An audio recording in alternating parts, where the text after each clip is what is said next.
दोस्तों नमस्कार। आज फिर मैं हाजिर हूँ एक और सच्ची घटना के साथ। दोस्तों, आज की जो सच्ची घटना है वो है बिजनौर जिले में स्थित एक तहसील के अंतर्गत पड़ने वाले एक गांव की, जिस गांव में सुरेंद्र नाम का एक शख्स रहा करता था, जिसके परिवार में न कोई बीवी न कोई बच्चा। उसके परिवार में कोई नहीं होता, वो अकेला होता है और वन विभाग में जॉब किया करता था। आए दिन पर डे वो अपनी नौकरी करने के लिए वन विभाग में जाया करता था। जब सुरेंद्र पर डे वन विभाग में नौकरी करने जाता है तो एक दिन सुरेंद्र अपने घर से वन विभाग में नौकरी करने के लिए अपने घर से निकलता है, लेकिन फिर कभी वापस लौटकर अपने घर नहीं आता। दोस्तों, सुरेंद्र उस दिन अपने घर से वन विभाग में जॉब करने के लिए निकला तो उसे रात्रि हो जाती है और वो अपने घर वापस नहीं आता। तो उसके परिवार का एक भतीजा होता है जिसका नाम सतीश होता है।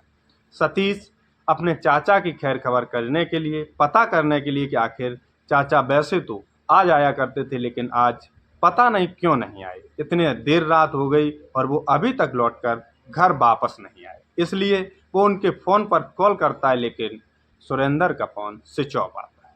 तो सतीश जो होता है वो अपने चाचा को ढूंढने के लिए वन में निकल जाता है, लेकिन उनका कहीं पता नहीं चलता। तो सतीश उस रात्रि भर उनका इंतजार करता है और अगले दिन अपने नाते रिश्तेदारी में हर जगह पता करता है कि शायद कहीं चले तो नहीं गए। लेकिन जब सुरेंद्र का कहीं पता नहीं चलता तो सतीश इस बात की जानकारी पास के थाने में ही देता है। तभी एक दिन, जिस दिन सुरेंद्र की खबर सतीश थाने में देने जाता है, तो उसी जंगल के रास्ते से एक नाला जाता है, जिस नाले में से किनारे से रोड जाता है और रोड से एक थानेदार निकल रहा होता है। वो देखता है कि उस नाले में दो लोगों की डेड बॉडी पड़ी हुई, जिनके शरीर पर कपड़े नहीं है और उनके चेहरे को मारने वाले व्यक्ति ने इस कदर जलाया है कि कोई इनकी शनाख्त नहीं करता। और वो जो थानेदार होता है वो इस घटना की सारी जानकारी अपने थाने में देता है। तो तुरंत ही घटना स्थल पर पुलिस पहुंच जाती है। जब पुलिस पहुंचती है तो वहां गांव गली के बहुत सारे लोग इकट्ठा हो जाते हैं। उसी भीड़ में सुरेंद्र भी पहुंचता है, लेकिन जब पुलिस वहां भीड़ से पूछती है कि आखिर ये कौन है, तो कोई भी उन डेड बॉडियों की शनाख्त नहीं कर पाता। लेकिन भीड़ से निकलकर जब सुरेंद्र उन डेड बॉडियों को पहचानता है तो बताता है कि सर, ये मेरे चाचा सुरेंद्र हैं और ये जो लेडीज है इसको भी मैं जानता हूँ कि ये पास के ही गांव की है, जिसका नाम ननकी है।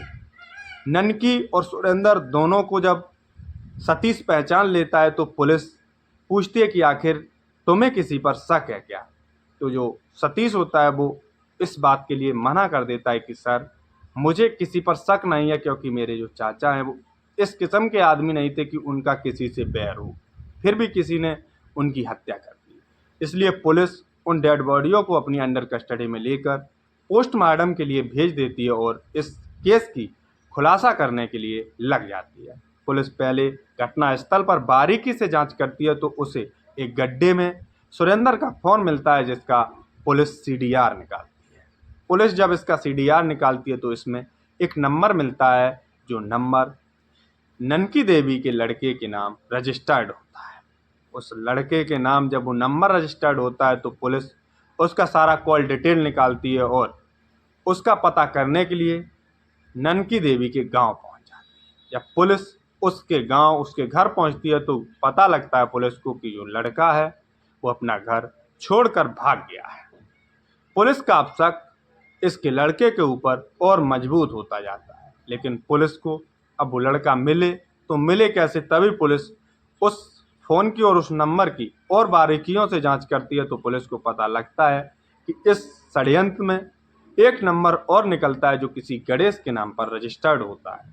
गणेश जो कि ननकी का ससुर होता है, यानी कि उसकी बेटी का ससुर होता है, वो भी इस हत्या में शायद शामिल होगा। पुलिस तुरंत उसके घर पर पहुंच जाती है और उसे अपनी अंडर कस्टडी में करके थाने ले आती है। गणेश जैसे ही ये सब देखता है कि पुलिस ने अब मुझे अपनी अंडर कस्टडी में ले लिया है, पुलिस थोड़ा दबाव बनाती है, तो गणेश तुरंत ही अपना जुर्म कबूल कर लेता है। और गणेश जब इस घटना की बारीकियों से कहानी सुनाता है तो पुलिस के भी पैरों तले जमीन खिसक जाती है। गणेश बताता है कि दरअसल सर, ये जो ननकी देवी और ये जो सुरेंद्र हैं, ये दोनों का आपस में गलत संबंध था। जो ये ननकी के बेटे को पसंद नहीं था। एक दिन गांव वालों के दबाव और धक्के से ये ननकी का जो लड़का है, इसे इसके बारे में पता चलता है। ये जो ननकी है, ये भी उस जंगल में दिहाड़ी और डेली बेसिस का काम किया करती थी। इसे पता नहीं कब सुरेंद्र से प्यार हो जाता है और सुरेंद्र को ननकी से प्यार हो जाता है। दोनों आए दिन एक दूसरे से जंगल में ही मिलना जुलना शुरू कर देते हैं, क्योंकि उसकी भी ड्यूटी जंगल में रहती है और ये जो होती है ननकी, ये भी पर डे वहाँ काम के लिए जाया करती थी। इधर इन दोनों में प्यार इतना बढ़ता है कि ये दोनों उस जंगल में अवैध संबंध बनाना शुरू कर देते हैं और इस बात की जानकारी इसके गांव के लोगों को पता लगती है तो गांव के लोग इसके लड़के को इस बारे में बताते हैं।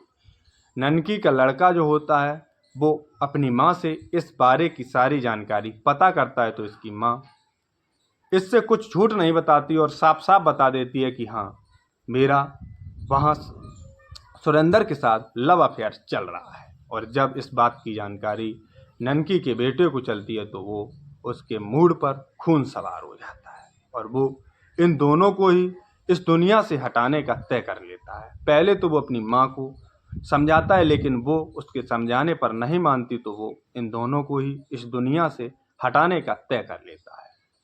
इस तरह यह आए दिन ये जो लड़का होता है, इसने पहले अपनी माँ को रोका, लेकिन ये नहीं मानी तो ये अब हकीकत का पता करने के लिए उसके पीछे जाने लगता है और देखता है कि जंगल में ये दोनों मिल रहे होते, ये बात बिल्कुल सच है। तब ये जो ननकी का लड़का होता है रवि, ये पता करता है कि आखिर बात क्या है कि ये मेरी माँ मेरी बात नहीं मान रही है। और इधर उसने अपने मन में, अपने दिमाग में ये तो सोच ही रखा था कि मुझे अब इन दोनों को इस दुनिया से हटाना है, तो ये कोई काम अकेले का नहीं होता है। तो इस साजिश में वो अपने बहन के ससुर को भी शामिल करता है और सारी बातें उसको भी बताता है, तो वो भी इस षड्यंत्र में शामिल हो जाता है। इस षड्यंत्र के तहत रवि और उसका ससुर, उसकी बहन का ससुर गणेश, एक दिन रात्रि में शराब की बोतलें लेते हैं और बोतल लेकर वहीं पहुंच जाते हैं जंगल में जहां सुरेंद्र और ननकी होती है। हालांकि जो ननकी होती है वो भी शराब की आदी होती है और इधर ये दोनों उन दोनों के पास शराब की बोतल लेकर पहुंच जाते हैं और वहीं बैठकर चारों शराब पीते।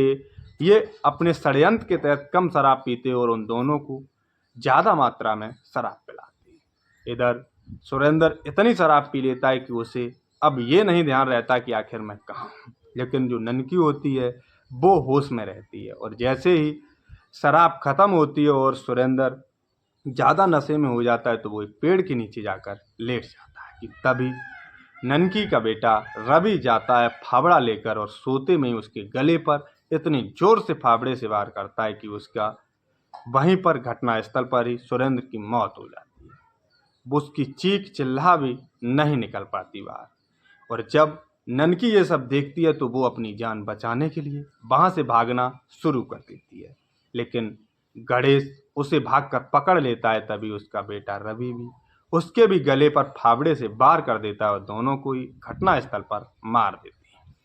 मारने के बाद जो ये रवि होता है, इन दोनों को उस नाले में फेंकते और इन्हीं के बदन से इनके सारे कपड़े उतार कर दोनों का जो चेहरा होता है उसे जला देते हैं, जिससे कि कोई इनकी लाशों को शनाख्त न कर पाए। इसलिए ये जलाकर वहाँ से दोनों चले आते हैं। लेकिन जब रवि को इस बारे में पता चलता है कि इनकी डेड बॉडी का खुलासा हो चुका है, पुलिस को इस बारे में सारी जानकारी मिल चुकी है, तो वो अपना घर छोड़कर भाग जाता है। और ये जो गणेश होता है, ये जब ये सारी घटना पुलिस को बता रहा होता है तो पुलिस के भी पैरों तले जमीन खिसक जाती है और उसका सुरेंद्र का जो भतीजा होता है वहाँ बैठकर मूड पकड़कर फपक फपक कर रो रहा होता है। पुलिस जो उस ननकी देवी का जो बेटी का ससुर होता है उसको अपनी अंडर कस्टडी में करके जिला अदालत में ले जाकर जेल भेज देती है और उसके लड़के की तलाश करके करती रहती है लेकिन वो नहीं आता। लेकिन अब रवि भागते भागते परेशान हो जाता है तो एक दिन खुद ही सरेंडर कर देता है, तो पुलिस उसका भी चालान करके उसे भी जेल भेज देती है। तो दोस्तों, आज की हमारी सच्ची घटना बस यहीं तक। जय हिंद, जय भारत।